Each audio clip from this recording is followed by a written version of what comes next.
はい、前回、接着のテストをしましたね。メダルロックとハンダで接着をしてみましたと。で、ハンダが強かったんでハンダを使いたいと思います。で、動画の時に物を作りたいっていう話をしましたけれど、その作りたいものっていうのは、クラムガンなんですよ。クラムガン。前にハイサイの動画で流れてましたね。クラムガン。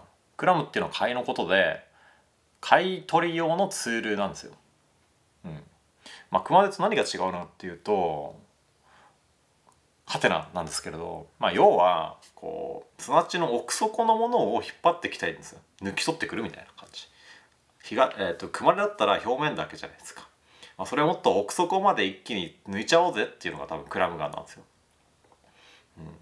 であれを見てて思った点が2つありました僕は。それは何かっていうと、この塩ビを使ってたんですけど、塩ビのね多分縁がね厚すぎるのかなと思って入りづらそうだったすごく。入りづらそうなんで厚さをもうちょっと薄くしたいなっていう感じです。でも薄くしちゃうと強度が出ないんで多分サイズだったと思うんですけど、そこを鉄を使ったらどうかなと思って。鉄だったら強度もあるし薄くしてもいいじゃないですか。なので鉄を使いたかったんですよ。で鉄で代わりになるものっていろいろ見てたんですよ。ホームセンター歩いて見てたらあんまりなくて、いいものが素材としてあったのはトタンのこういう薄いのが丸められたやつがあったんですけど、それを接着して使ってもいいんですが、そしたらね筒状じゃないですか。ただの筒状、蓋がないんですよ。蓋がないんで、蓋のところの構造をまた作んなきゃいけない。またね接合するようなもの、なんか定規みたいな、逆定規みたいな感じものを作る、もしくは他のものを使う。例えば、コップですよね。コップとか水筒とか、あと鍋、鍋、これの辺が微妙だったんですね。水筒はあんまり大きさがないんですよ。こんぐらい、違う、そういうのじゃない、コップだ、コップはこんぐらいじゃないですか、サイズね。こんぐらい抜いてきても面白くないじゃないですか。抜くならもうちょっと大きいぐらい抜きたいんですよ。ボッて。その方が面白いじゃないですか。なのでコップはなくなった、線として。で水筒はなんか最近保冷効果がすごくて、ここの厚さが相当あるんですよ。なんでそういったものが見つけられなかったですね。薄くて長いやつがなかった。で鍋に関してはだいぶいいんですけど、サイズ的にも面白いし、でも長さがないんですよね。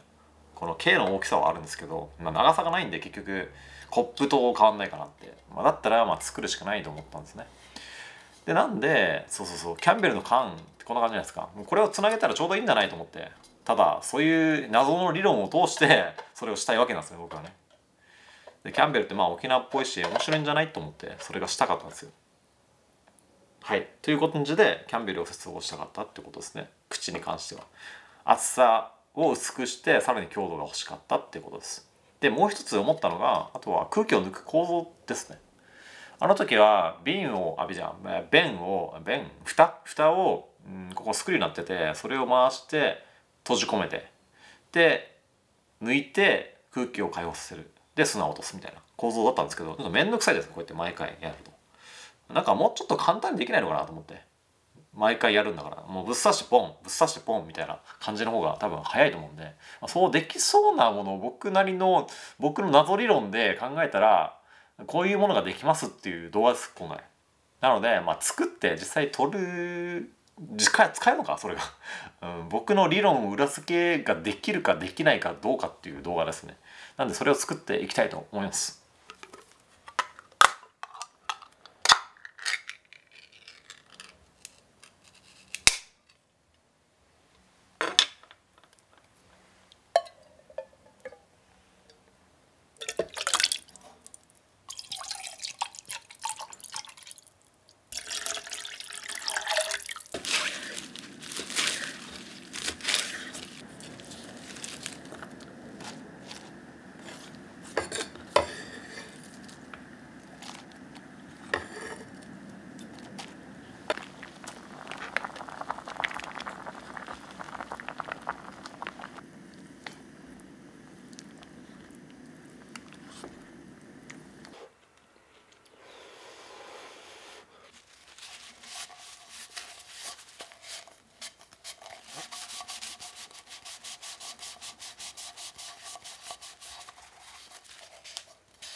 ちょっと口が広すぎて表面張力が働かないのでつかめてるかどうかは実際わかんないですね。